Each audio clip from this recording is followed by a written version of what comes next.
福也就不再遥远。举头望明月，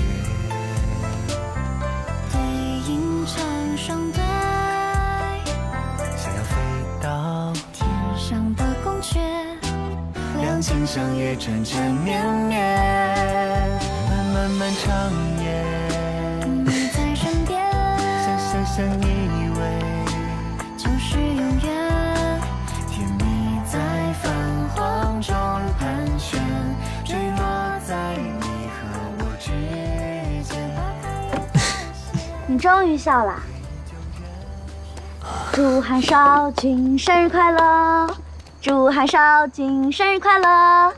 生日快乐！竟为了我的生辰，哼！你如何得知今天是我生辰？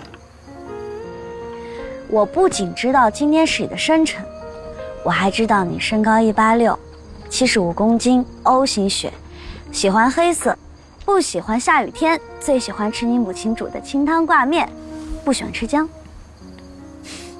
你还知道什么呀？我还知道，自你出生以来，玄武城上上下下都说你是百年难遇的奇才，可就偏偏在16岁被诊出患有心疾，大夫们都说你活不过20岁生辰。自那个时候开始，你就性情大变，一个知道自己死期的人过的是什么日子，每天都像是在倒数。你怨上天不公，你恨无力改变，你想活着，所以只要能够治愈心疾，什么事儿也都肯做。还说，你要相信，有一个人能够治愈你的，他会是最爱你的人。所以不要气馁，一定要坚持到最后。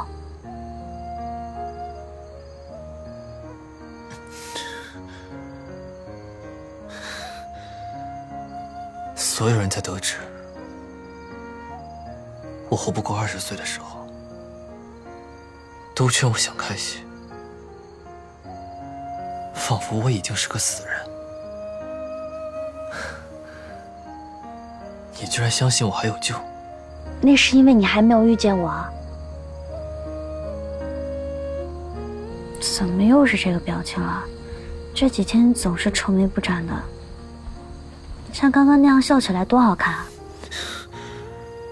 我笑或不笑，有那么重要吗？当然重要了。月下美人若是不笑，岂不辜负美景良宵？这么说来，三公主想与韩某共度良宵，这不正在共度吗？火锅，来，少君，请。不管你是因为什么事情感到难过，没有什么是一顿火锅解决不了的。如果有的话，那就2顿。这是什么歪理？这是火锅法则。这法则的第2句就是检验一个人是不是对另外一个人真心，就看他烫的东西第一口要不要让给他。第一个，让给你。我患有心疾，吃不了辣。啊，没事，我爱吃辣，我能吃辣。还好我准备了鸳鸯锅。你看这红汤和白汤，明明不能相容，步调不一，却非要放在一个锅里。你喜欢吃辣，整锅都是红汤，岂不更好？整锅都是红汤，你不就不能吃了？再说了，火锅就是要大家一起吃才有意思啊。所谓求同存异，谁说立场不同就不能融洽了？鸳鸯锅就是要红汤跟白汤在一起，少了哪一个都不行。少了哪一个都不行。你快点吃吧，你要是再不吃，可就没有了。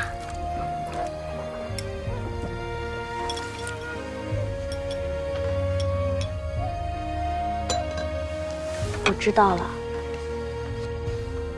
你想喝酒对不对？我准备好了，果子露，我知道有心机不能喝酒，所以这种果子露酒精度低，不会醉的。今天日子特殊，我也就略饮一薄酒。敬少君。好，韩某敬三公主。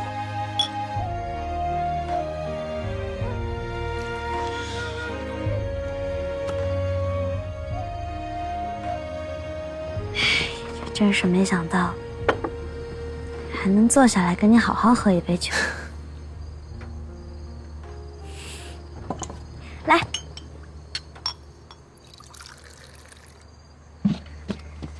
强强，我再见你，感谢你饶了陈琳。干！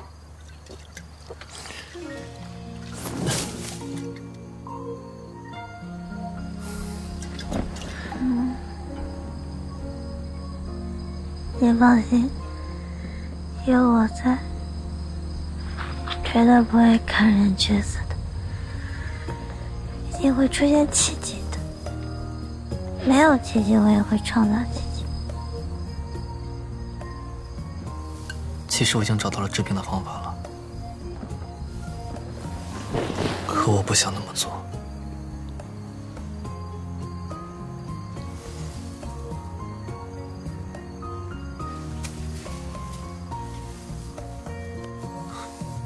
三公主对韩某，